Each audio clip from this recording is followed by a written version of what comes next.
Kancha Gachibowli IT టవర్లో గచ్చిబౌలిలో IT టవర్లు నిర్మిస్తాం. ఇక మొన్న జరిగిన ఉద్యమం సరిపోదు, ఇలా ఎందుకు వస్తలేదో బుద్ధి నాకైతే అర్థం కావట్లేదు. అభివృద్ధిని విపక్షాలు అడ్డుకుంటున్నాయి.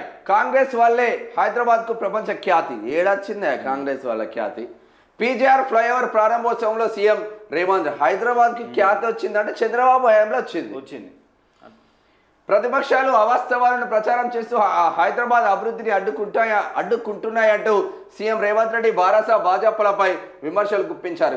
గతంలో కంచ గచ్చిబౌలిలో 400 ఎకరాల ప్రభుత్వ భూమిని ప్రైవేటు వ్యక్తులకు కట్టబెడితే తమ ప్రభుత్వం సుప్రీంకోర్టుకు వెళ్లి కాపాడిందన్నారు. విదేశాల్లో తిరిగి పెట్టుబడుల కోసం కంపెనీలను ఒప్పించి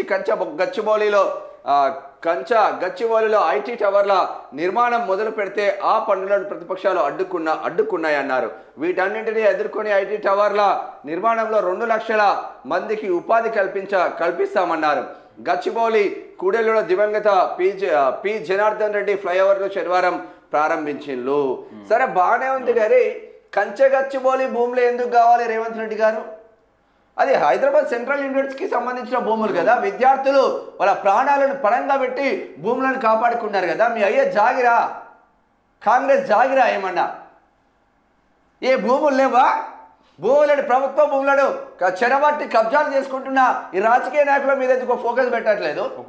చిన్న ఫోకస్ పెట్టి హైడ్రా పేరిట సగం సర్వనాశనం చేస్తున్నారు కదా.